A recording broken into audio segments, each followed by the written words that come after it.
दोस्तों का एक समूह दिल्ली के कश्मीरी गेट से हिमाचल प्रदेश के लिए बस से यात्रा कर रहा था। बस चलने के कुछ घंटों बाद ही उन्होंने संगीत बजाना शुरू कर दिया। सभी लोग खुश थे और अचानक बस के अंदर नाचने लगे। बस घुमावदार पहाड़ी रास्ते पर धीरे धीरे आगे बढ़ रही थी। तभी बस में बैठी 55 से 60 साल की एक महिला ने अचानक उन्हें गाना बंद करने के लिए कहा। महिला की आवाज सुनकर बस कंडक्टर उनके पास आया और समूह को चुपचाप बैठने को कहा। इसके बाद कंडक्टर चला गया और अपनी सीट पर लौट गया। लेकिन यहीं से अलौकिक घटनाओं की एक श्रृंखला शुरू होती है।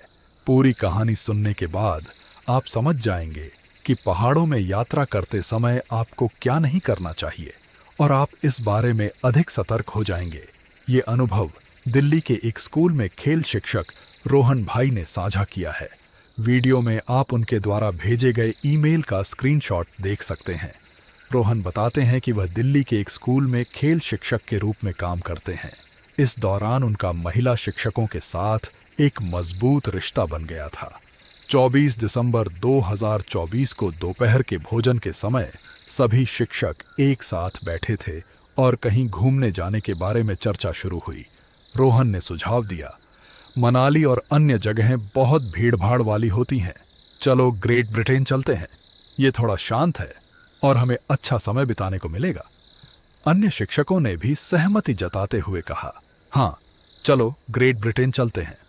कुल 9 लोग यात्रा के लिए सहमत हुए। इनमें 3 जोड़े और 3 अकेले लोग थे। जोड़ों में दीक्षा और उसका प्रेमी यूसुफ, रिद्धि और उसका प्रेमी गॉड और अंजू का प्रेमी रतिक शामिल थे। बाकी 3 अकेले लोग थे। इनमें विनीता, रोहन और नापुर शामिल थे। रोहन बताते हैं कि रिद्धि और दीक्षा उनकी अच्छी दोस्त हैं। उनके दोनों बॉयफ्रेंड भी रोहन के बहुत करीब थे। इन 5 के बीच का रिश्ता सबसे मजबूत था। सभी ने तय किया, चलो चलते हैं, हम 3-4 दिन मजे करेंगे और फिर वापस आ जाएंगे। रोहन लिखते हैं कि उन्होंने सभी बस टिकट और जीवी के अंदर अपना लकड़ी का घर बुक कर लिया था। 26 तारीख को बुकिंग के बाद रोहन की तबीयत अचानक बिगड़ गई। उन्हें 1 तारीख को निकलना था, लेकिन 29 तारीख के आसपास उनकी तबीयत बहुत ज्यादा बिगड़ गई। वे बिस्तर से उठ भी नहीं पा रहे थे।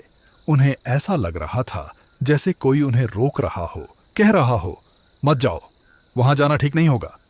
आखिरकार उनकी बस 1 जनवरी 2025 को शाम 7 बजे निर्धारित हुई। शाम 4 बजे तक रोहन की तबीयत बहुत खराब हो चुकी थी। फिर भी उन्होंने हिम्मत जुटाकर एक टैक्सी बुक की और कश्मीरी गेट की ओर चल पड़े, जहां उनके अन्य दोस्त भी इकट्ठा थे। शाम 7 बजे बस में चढ़ते ही रोहन लिखते हैं, मैं बिल्कुल ठीक महसूस कर रहा हूं। ऐसा बिल्कुल नहीं लग रहा था कि मुझे पिछले 3-4 दिनों से बुखार था। हम सभी दोस्त बस में सवार हो गए, खूब मजे कर रहे थे और सोच रहे थे, भाई ग्रेट ब्रिटेन में ये सब करेंगे। बस दिल्ली से ठीक शाम 7:15 बजे निकली और रात करीब 11 बजे एक होटल के पास दोपहर के भोजन के लिए रुकी। रोहन के सभी दोस्त होटल के बाहर मेजों और कुर्सियों पर बैठ गए और रोहन ने उनसे कहा, मैं बस बाथरूम जा रहा हूं। रोहन अंदर गया, पेशाब किया और फिर बेसिन में हाथ धोने लगा। हाथ धोते समय उसे एहसास हुआ कि कोई उसके ठीक बगल में खड़ा है। उसे एक बहुत बड़े आदमी की मौजूदगी का एहसास हुआ। उसकी हिम्मत नहीं हुई कि वह सीधे उसकी तरफ देखे, इसलिए उसने आंखें सिकोड़कर देखने की कोशिश की कि वह कौन है, लेकिन उसे कोई दिखाई नहीं दिया। रोहन ने अपने हाथों में पानी भरकर अपनी आंखों पर छींटे मारे। उम्मीद थी कि शायद ये एक भ्रम हो, लेकिन पानी उछालने के बाद भी वह रोहन को भी वही मौजूदगी महसूस हुई। ऐसा लगा जैसे कोई आकर उसके ठीक पीछे खड़ा हो गया हो। उस समय वॉशरूम बिल्कुल खाली था और हल्की धुंध और ठंड ने माहौल को और भी तनावपूर्ण बना दिया था। इससे पहले कि रोहन कुछ समझ पाता, एक आवाज ने उसे पुकारा, वहां मत जाओ, खतरनाक है। रोहन तुरंत पीछे मुड़ा, लेकिन वहां कोई नहीं था। धुंध के बीच पूरी तरह सन्नाटा था, एकदम सन्नाटा। वह तुरंत बाथरूम से बाहर निकला और अपने दोस्तों के साथ बैठ गया। किसी को कुछ नहीं बताया। उसे अब भी लगता है कि यह सिर्फ रोहन का भ्रम था। उन्होंने रेस्टोरेंट में खाना खाया और लगभग आधा घंटा या 45 मिनट बिताए। उसके बाद वे फिर से बस में चढ़े और अपनी यात्रा जारी रखी। इस समय इन लोगों ने अपने बैग से स्पीकर निकाले और बस के अंदर हल्का संगीत बजाना शुरू कर दिया। जैसे जैसे माहौल बनता गया, उन्होंने संगीत की आवाज तेज कर दी और बस के अंदर ही नाचने लगे। उन्हें शायद इस बात का एहसास नहीं था कि वे दूसरे यात्रियों को परेशान कर रहे हैं। कुछ देर तक किसी ने कुछ नहीं कहा, लेकिन आखिरकार पास में बैठी एक महिला यात्री, जिसकी उम्र शायद 55 या 60 साल होगी, उठी और उन पर चिल्लाई, सोने का समय हो गया है, बस के अंदर इतना शोर क्यों मचा रहे हो। चीखें इतनी तेज हो गईं कि बस कंडक्टर ने उन्हें सुना और उनके पास आया। कंडक्टर ने फिर उस समूह को अपना म्यूजिक सिस्टम अंदर रखने को कहा। उसने कहा, आप लोग दूसरे यात्रियों को परेशान कर रहे हैं। इतना कहकर कंडक्टर चुपचाप अपनी सीट पर वापस चला गया। उन्होंने बात मान ली और म्यूजिक सिस्टम अंदर रख दिया, लेकिन सभी के मन में उस महिला के प्रति एक अजीब सा गुस्सा भरा हुआ था। रात के लगभग 1 बजे बज रहे थे और उनके समूह की एक लड़की दीक्षा ने कहा, मुझे बाथरूम जाना है, मुझे जोर से पेशाब आ रहा है। सर्दी का मौसम था और पहाड़ों में सफर करते समय ऐसा अक्सर होता है। समूह के लड़कों ने ड्राइवर से कहा, भाई, हमारे एक दोस्त को बाथरूम जाना है, हम थोड़ी देर फ्रेश हो जाते हैं, इसलिए कृपया बस रोक दीजिए। लेकिन दिक्कत यह थी कि बस पहाड़ी रास्ते और घने जंगल से गुजर रही थी। ड्राइवर ने कहा, कृपया थोड़ी देर रुकिए, ये रुकने के लिए ठीक जगह नहीं है। वे अपनी सीटों पर वापस चले गए। 5 मिनट बाद लड़के फिर ड्राइवर के पास आए। उन्होंने कहा, अरे भाई, बहुत तेज पेशाब आ रहा है, आप समझ नहीं रहे हैं, कृपया बस रोक दीजिए, हम किनारे खड़े हो जाते हैं, क्या समस्या है। यह सुनकर ड्राइवर ने सड़क के किनारे बस रोक दी। चारों ओर घना जंगल और पहाड़ थे। इस समय उनके 9 लोगों का पूरा समूह बाकी यात्रियों के साथ बस से उतर गया। उनके समूह की लड़कियां सड़क के किनारे जंगल में थोड़ा और अंदर चली गईं। लड़के सड़क किनारे खड़े पेशाब कर रहे थे। 1.5 मिनट बाद बस चालक ने हॉर्न बजाया, अंदर आ जाओ बच्चों, हमें जाना होगा, हम यहाँ ज्यादा देर नहीं रुक सकते, इस रूट पर रोज बसें चलती हैं, उन्हें पता है यहाँ क्या हो रहा है। हॉर्न की आवाज सुनकर सभी लोग बस में चढ़ गए। फिर बस ग्रेट ब्रिटेन के लिए रवाना हो गई, जहां पहुंचने में उन्हें अभी भी 4 से 5 घंटे लगेंगे। उस इलाके से निकले हुए अभी 5 से 7 मिनट ही बीते थे कि सबका ध्यान दीक्षा पर गया। दीक्षा ने अचानक अपना सिर नीचे कर लिया और अपने पैरों की तरफ देखने लगी। यहाँ सबकी निगाहें दीक्षा पर टिकी थीं, क्योंकि जिस तरह से उसने अपनी गर्दन नीचे झुकाई थी, ये बहुत अजीब था। कुछ सेकंड बाद दीक्षा अपनी सीट से उठी और शिकायत करने वाली आंटी की सीट के पास जाकर खड़ी हो गई और उन्हें गंदी नजरों से घूरने लगी। दीक्षा और आंटी की सीट के बीच लगभग 4 फीट की दूरी थी। जब उसके दोस्तों ने दीक्षा को देखा तो उन्हें लगा कि वह आंटी से झगड़ा कर सकती है, इसलिए उन्होंने दीक्षा को वापस अपनी सीट पर बैठने को कहा। वह वहां क्या कर रही थी? वह बस आंटी को घूर रही थी। इसी बीच उसका प्रेमी चिल्लाया, अरे दीक्षा, इधर आओ, इस तरह खड़ी होकर आंटी को क्यों डरा रही हो? उसके बाकी दोस्त आंटी का मजाक उड़ाते हुए जोर से हंसने लगे। अपने प्रेमी की बात सुनकर दीक्षा अपनी सीट की ओर वापस जाने लगी। अपनी सीट और आंटी के बीच की दूरी तय करने की कोशिश में वह अचानक बस के फर्श पर गिर पड़ी और बुरी तरह छटपटाने लगी। उसके दोस्त और प्रेमी उसकी ओर दौड़े और पूछने लगे, दीक्षा को क्या हुआ? उन्होंने देखा कि दीक्षा ने अपना गला कसकर पकड़ रखा है और उसे सांस लेने में कठिनाई हो रही है। ऐसा लगता है कि वह किसी चीज से खुद को मुक्त करने की कोशिश कर रही है। उसके सभी दोस्त घबरा जाते हैं। उसका प्रेमी ड्राइवर के पास दौड़कर जाता है और पूछता है, भाई क्या हो रहा है? प्रेमी विनती करता है, कृपया बस रोकिए और देखिए। ड्राइवर जवाब देता है, नहीं नहीं, हम इस रास्ते पर नहीं रुक सकते, आप लोग चुपचाप बैठ जाइए और खुद ही संभालिए। यह तो साफ था भाई, ये घुमावदार पहाड़ी सड़क थी, रात का समय था, कौन जाने उस सड़क पर कौन किसी का इंतजार कर रहा हो। इसी बीच कंडक्टर उनके पास आया और दीक्षा के चेहरे पर पानी छिड़का। और उसने अपने प्रेमी से उसे ले जाने को कहा, आगे की सीट पर। ताजी हवा मिलने पर उसे अच्छा लगेगा। उसके प्रेमी ने ठीक वैसा ही किया। वह दीक्षा के साथ आगे की सीट पर बैठ गया और ताजी हवा मिलने के बाद उसने उससे बात करने की कोशिश की। दीक्षा सामान्य हो गई और उसने अपने दोस्तों को बताया कि किसी ने उसे पीछे से धक्का दिया, जिससे वह गिर गई। फिर उसने उसका गला दबाने की कोशिश की। भाई, दीक्षा ने सबको अपनी गर्दन दिखाते हुए कहा, देखो, उसकी गर्दन पर 4 उंगलियों के निशान थे। रोहन को इस बात का एहसास हुआ कि यह महज संयोग नहीं था, क्योंकि वॉशरूम में उसके साथ जो हुआ और फिर दीक्षा के साथ जो हुआ वह महज संयोग नहीं हो सकता था। समस्या यह थी कि रोहन ने वॉशरूम वाली घटना के बारे में किसी को नहीं बताया था। अब तक दीक्षा सामान्य हो चुकी थी। उनके दोस्त चिंतित थे। हम इस बात को ज्यादा नहीं बढ़ाएंगे। अगर हम ज्यादा सोचेंगे तो हमारी ट्रिप खराब हो जाएगी। ये लोग स्कूलों में काम करते थे और उन्होंने मुश्किल से 3-4 दिन की छुट्टी ली थी, तो अपनी सीमित छुट्टियों को क्यों बर्बाद करें? इन सभी बातों को ध्यान में रखते हुए उन्होंने दीक्षा वाली घटना को हल्के में लिया। आखिरकार सुबह 5 बजे उनकी बस ने उन्हें ऑट टनल के पास उतार दिया।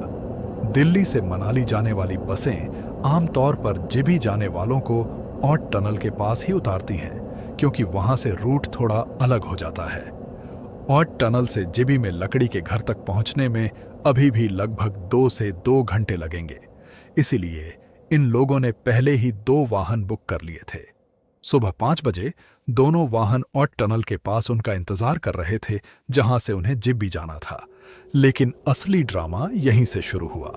रोहन लिखते हैं कि दिल्ली में उनके घर के पास एक बालाजी मंदिर है। वे अक्सर उस मंदिर में जाते हैं और मंदिर के पुजारी को अपना गुरु मानते हैं। सुबह 5 बजे जब वे ऑट टनल पर उतरे तो उन्होंने अपने गुरु को फोन किया। उन्होंने बताया कि पिछली रात उन्हें वॉशरूम में कुछ अजीब सा महसूस हुआ था और उनकी दोस्त दीक्षा के साथ भी बस में ऐसी ही घटना हुई थी। गुरु ने कहा, शांत रहो, तुम्हारे पास हनुमान का लॉकेट है जो मैंने तुम्हें दिया था, तुम्हें कुछ नहीं होगा। उन्हें पहले भी कई बार चेतावनी मिली थी, वहां मत जाओ, खतरनाक है, लेकिन उन्होंने फिर भी नहीं मानी। इस दौरान रोहन और उनके गुरु के बीच हुई बातचीत कुछ इस तरह थी। रोहन बताते हैं कि इसके बाद वे अपनी कार में बैठकर ऑट टनल होते हुए जिप के लिए रवाना हुए। घाटी से होते हुए 2 घंटे की यात्रा के बाद वे सुबह करीब 7:15 बजे जिप में उस जगह पहुंचे जहां उन्होंने एक लकड़ी का घर बुक किया था। वे 2 कारों में आए थे। ये उल्लेखनीय है कि उनका लकड़ी का घर मुख्य सड़क से लगभग 1 किलोमीटर ऊपर पैदल यात्रा के बाद स्थित था। रोहन लिखते हैं, मेरे अन्य मित्र ऑट टनल के पास एक रेस्तरां में आराम कर रहे थे, लेकिन मैं गुरुजी से बात करने में व्यस्त था। जब तक मैं जिप पहुंचा, मुझे जिप जाने की तीव्र इच्छा हो रही थी। रिद्धि भी उसी कार में बैठी थी जिसमें रोहन आया था। वह रिद्धि से कहता है, दोस्तों, मुझे अभी शौच के लिए जाना है, इसलिए तुम लोग एक काम करो, जब तक मैं शौच कर लेता हूं, अपना सामान उतार लो। रोहन एक खेल शिक्षक था और उसकी शारीरिक स्थिति काफी अच्छी थी, इसलिए वह आकर्षक रास्ते पर पैदल चलकर होटल पहुंचा। उसने चेक इन किया, फ्रेश हुआ और लगभग 10 से 12 मिनट बाद नीचे आ गया। उसका सामान नीचे पड़ा था और उसके अन्य मित्र प्रतीक्षा कर रहे थे। रोहन को आने की उम्मीद थी ताकि वे साथ जा सकें। लेकिन जब वह मुख्य सड़क पर वापस आया तो उसने देखा कि जहां कार ने उन्हें छोड़ा था, वहां से थोड़ी दूरी पर एक पेड़ था। पेड़ सड़क के बिल्कुल किनारे पर था और उसके नीचे एक गहरी खाई थी। उसने देखा कि उसके सभी दोस्त खाई के पास खड़े होकर रो रहे थे और उसका नाम पुकार रहे थे। वह दौड़कर उनके पास गया और जैसे ही उन्होंने उसे देखा, वे चौंक गए। रोहन ने पूछा, क्या हुआ? तुम सब क्यों रो रहे हो? रिद्धि ने जवाब दिया, तुम अभी अभी कूदे हो, तुम यहां से कैसे आ रहे हो? रोहन ने पूछा, तुम क्या कह रही हो? मैं तो बस। तुम होटल में ऊपर जाकर फ्रेश हो गए। फिर रिद्धि समझाती है, जब तुम ऊपर फ्रेश होने गए थे तो मैंने यहां सबको बताया था कि रोहन अभी अभी गया है और हम उसके लौटने पर वापस आ जाएंगे। लेकिन तुम्हारे जाने के 1.5 मिनट बाद ही हमने तुम्हें नीचे आते देखा। हमने तुमसे पूछा भी कि इतनी जल्दी फ्रेश कैसे हो गए, लेकिन तुमने कोई जवाब नहीं दिया। तुम सीधे इस पेड़ के पास भागे और खाई में कूद गए। ये देखकर हम सब बहुत डर गए। तब से हम खाई के पास खड़े होकर तुम्हें पुकार रहे हैं। अगर 1% भी संभावना है कि तुम अभी भी जिंदा हो तो जवाब दोगे। रोहन अब पूरी तरह समझ गया है कि क्या हो रहा है। ये एक चाल थी। कोई रोहन बनकर अपने दोस्तों को फंसाने की कोशिश कर रहा था, लेकिन रोहन समझाने की कोशिश करता है, तुम लोग अभी अभी इतनी यात्रा करके लौटे हो और हो सकता है कि सुबह सुबह तुम्हें भ्रम हो रहा हो। तुमने शायद कल रात दीक्षा के साथ जो हुआ उसकी वजह से ज्यादा सोच लिया होगा। अब चलो होटल चलते हैं। रोहन तुम्हें ले जाता है। उसके दोस्त उसे वापस उसी लकड़ी के घर में ले गए जहां उन्होंने कमरे बुक किए थे। रोहन ने बताया कि पास ही एक और घर था जहां मालिक और उसके 2 नौकर रहते थे। लकड़ी के उस घर के बाहर एक छोटा सा बैठक क्षेत्र था और ठीक उसके नीचे एक नहर थी। उनके कुछ कमरे भूतल पर थे, जबकि कुछ ऊपरी मंजिल पर। उन्होंने अपने बैग लिए और अपने कमरों में चले गए। सभी लोग तरोताजा होने लगे और इसी बीच रोहन ने अपने गुरु को फिर से फोन किया। गुरु ने उससे अपने सभी 8 दोस्तों के नाम बताने को कहा।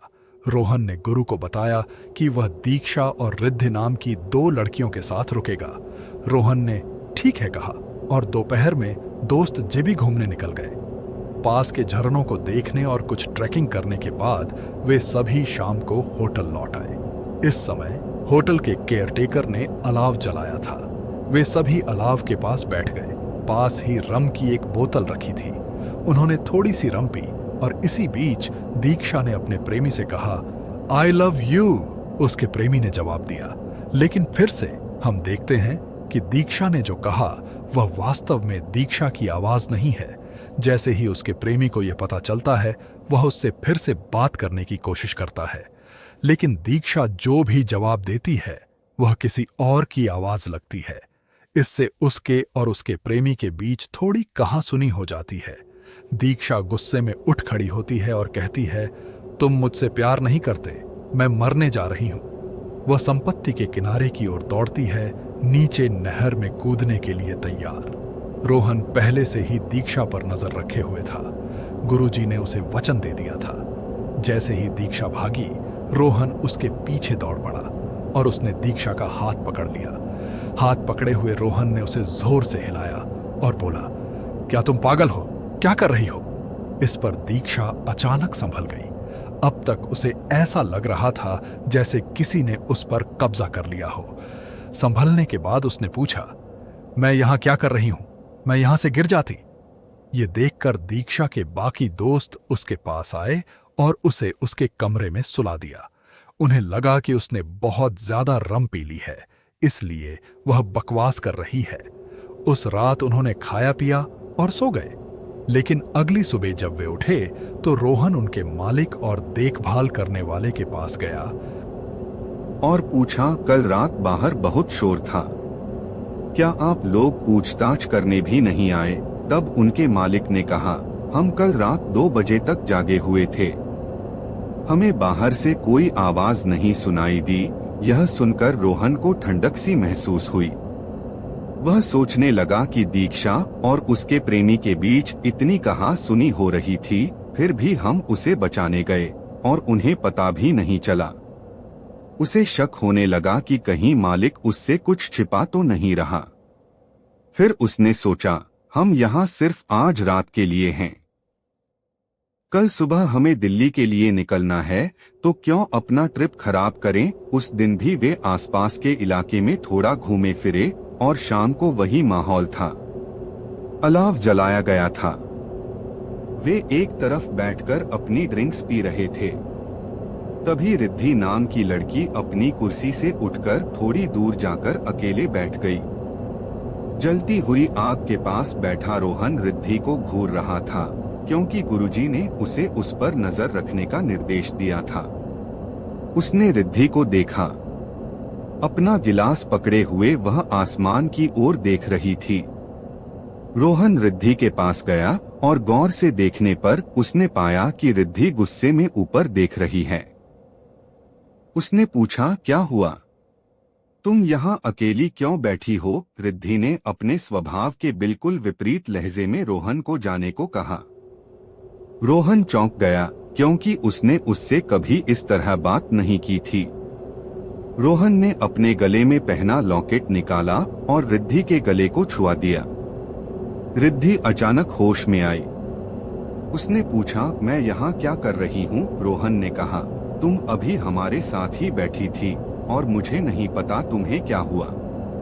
तुम आकर अलग बैठ गई। रिद्धि ने जवाब दिया, शायद काम को लेकर थोड़ा तनाव महसूस कर रही थी, इसलिए आकर यहाँ अकेली बैठ गई। कुछ देर और अंगीठी के पास बैठने के बाद सभी अपने अपने कमरों में सोने चले गए। अब देखिए आगे क्या होता है। भूतल पर 2 कमरे हैं। रिद्धि और उसका प्रेमी एक कमरे में रहते थे और विनीता, नूपुर और रोहन उनके बगल वाले कमरे में रहते थे। रोहन ने बताया, जब सब अपने अपने कमरों में चले गए तो हम तीनों ने अपना कमरा ताला लगाकर आगे से कुंडी लगा दी और बगल वाले रिद्धि के कमरे में जाकर बैठ गए। रोहन ने सोचा, हम सब रिद्धि के कमरे में बैठकर बातें करेंगे और जब नींद आएगी तो अपने कमरे में लौट आएंगे। रिद्धि अपने बिस्तर पर बैठी थी, उसका प्रेमी उसके बगल में था और रोहन और विन्नी 2 कुर्सियों पर बैठे थे और नूपुर नाम की लड़की रिद्धि के बिस्तर पर उसके पैरों के पास बैठी थी। वे सब बातें कर रहे थे। माहौल बहुत अच्छा था और अचानक रिद्धि जोर जोर से रोने लगी। यह देखकर सब घबरा गए। रिद्धि तुरंत अपने बिस्तर से उठी और निकास द्वार की ओर दौड़ पड़ी। रोहन ने बताया, भाई, मेरी लंबाई करीब 61 फीट है और मेरा वजन 93 किलो है। मतलब मैं बहुत तंदुरुस्त और ताकतवर हूँ। जैसे ही रिद्धि गेट की तरफ भागी, मैंने उसे पकड़ने की कोशिश की। रिद्धि ने मुझे जोर से धक्का दिया। मैं गेट से करीब 10 मीटर दूर गिर गया। इससे पहले कि वे कुछ कर पाते, रिद्धि बाहर भागी और रोहन, विनीता और नूपुर के कमरे में घुस गई, जिसे उन्होंने आगे से बंद कर रखा था। उसने कुंडी खोली और अंदर जाकर उसे अंदर से बंद कर लिया। सब लोग बाहर आए और दरवाजा पीटने लगे, पूछने लगे कि रिद्धि क्या कर रही है। अब वे सब जोर जोर से दरवाजा पीट रहे थे, चिल्ला रहे थे और चीख रहे थे। इतना शोर सुनकर मकान मालिक को बाहर आना चाहिए था, लेकिन वह नहीं आया। ऊपर की मंजिल पर सो रहे उसके दोस्त भी नीचे नहीं आए। अब जरा इस बात पर गौर कीजिए, जिस कमरे में रिद्धि ने खुद को बंद किया था, उसमें बाहर की तरफ एक खिड़की थी। खिड़की पूरी तरह ढकी हुई थी, लेकिन उसमें एक छोटा सा छेद था जिससे अंदर देखा जा सकता था। रोहन को पता नहीं कैसे उसने वह छेद देख लिया। वह वहां गया और गौर से देखा। उसने देखा कि रिद्धि सीधी खड़ी होकर दीवार पर सरक रही थी। ऐसा लग रहा था जैसे कोई उसे बालों से खींच रहा हो। रोहन यह देखकर भयभीत हो गया। उसने फिर से अपने गुरु को फोन किया। गुरुजी ने तुरंत वीडियो कॉल करने का सुझाव दिया। वीडियो कॉल में थोड़ी सी जगह बची थी। रोहन ने गुरुजी को दिखाया कि रिद्धि दीवार पर चढ़ रही है। उसी क्षण गुरुजी ने वीडियो कॉल पर कुछ मंत्रों का जाप किया। उन्होंने अपनी कुछ शक्तियों का प्रयोग किया और कुछ ही सेकंड में रिद्धि दीवार से नीचे फिसल गई और मंदिर से गिर गई।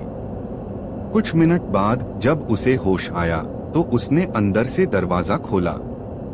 वे चुपचाप रिद्धि को लेकर मंदिर में गए और रोहन ने उसे उसके कमरे में सुला दिया। रोहन ने अपना लॉकेट निकाला और उसे रिद्धि के गले में पहना दिया। अगली सुबह जब सब उठे तो ऊपर वाले कमरे में ठहरे उनके दोस्त नीचे आ गए। रोहन ने पूछा, दोस्तों, कल रात क्या हुआ? क्या आप लोगों ने कुछ नहीं सुना? उन्होंने जवाब दिया, नहीं दोस्त, हमें कुछ पता नहीं चला। आपको आकर हमारे दरवाजे पर दस्तक देनी चाहिए थी। तब रोहन ने कहा, दोस्तों, रिद्धि को देखकर मैं इतना परेशान हो गया था कि मुझे ऊपर जाकर आप लोगों को लेने का ख्याल ही नहीं आया। फिर विनीता कहती है, दोस्त, रिद्धि का अतीत शायद मुश्किलों भरा रहा होगा। उसके घर में भी कुछ बुरा हुआ होगा। उसे उस सदमे की कुछ यादें आ गई होंगी। रोहन बताता है कि उस दिन उनकी बस शाम 5 बजे थी, लेकिन वे अपने दोस्तों से झूठ बोलते हैं। हमारी बस सुबह 11 बजे है। वे जल्दी से अपना सामान पैक करते हैं और होटल से चेक आउट कर लेते हैं। लगभग 12:30 बजे रोहन उन्हें जीबी में एक हनुमान मंदिर ले जाता है। वहां वे पुजारी को सब कुछ बताते हैं जो हुआ था। हम पिछले 2 दिनों से इस परेशानी से जूझ रहे हैं। पुजारी फिर उनसे दिल्ली से यहाँ तक की पूरी कहानी बताने को कहता है। फिर एक एक करके वे अपनी आपबीती सुनाते हैं। बस यहाँ रुकी थी, हम यहाँ दोपहर के भोजन के लिए रुके थे। वॉशरूम में रोहन बताता है कि उसने कुछ ऐसा सुना था। फिर वे शौचालय जाने के लिए रुकते हैं। ठीक उसी समय पुजारी उन्हें रोकते हैं और कहते हैं, रुको। उन्होंने दीक्षा और रिद्धि की छोटी उंगलियां पकड़ी, ध्यान किया और वे होटल तक आ गई हैं।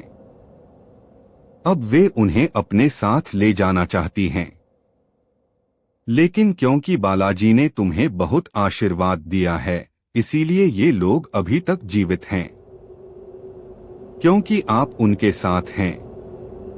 आपकी ऊर्जा उन्हें घेरे हुए है। वह ऊर्जा उनकी रक्षा कर रही है। और फिर बाबा जी ने एक चौंकाने वाली बात बताई। उन्होंने कहा कि वे दोनों आत्माएं अभी भी आपके साथ हैं, लेकिन वे मंदिर परिसर में नहीं आ सकती, इसलिए वे बाहर आपका इंतजार कर रही हैं। जैसे ही आप यहाँ से जाएंगी, वे फिर से इन दोनों लड़कियों पर हावी होने की कोशिश करेंगी, लेकिन मेरे पास इसे रोकने का एक उपाय है। उन्होंने दोनों हाथों में एक एक पवित्र धागा बांधा। पवित्र धागा बांधने के बाद उन्होंने सभी से एक पंक्ति दोहराने को कहा, जो हमारे साथ हैं यहीं रहें और हमें जाने दें। और यह कहने के बाद एक बार भी पीछे मुड़कर न देखें। इन सभी मित्रों ने पंडित जी के निर्देशानुसार किया और अंत में वे बस पकड़कर सुरक्षित दिल्ली लौट आए। तो दोस्तों, पहाड़ों में ऐसी कई बातें हैं जो आम लोग नहीं समझ सकते। मैंने कई पहाड़ों की यात्रा की है। मैंने बहुत सफर किया है और मुझे कुछ वास्तव में अनोखे रहस्यों का अनुभव करने का अवसर भी मिला है। जब मैं बिजली महादेव पर्वत में ट्रेकिंग कर रहा था, तो हिमाचल प्रदेश और उत्तराखंड के सभी पर्वतीय निवासी कृपया टिप्पणी अनुभाग में अपने विचार साझा करें। बाहर से आने वाले पर्यटकों को इन पहाड़ों में किन बातों से बचना चाहिए, इस बारे में कृपया अपने सुझाव साझा करें। यदि आपको ऐसी किसी घटना की जानकारी है, तो कृपया मुझे इस ईमेल आईडी पर अपनी कहानी भेजें। अगले वीडियो में मिलते हैं। तब तक अपना ख्याल रखें।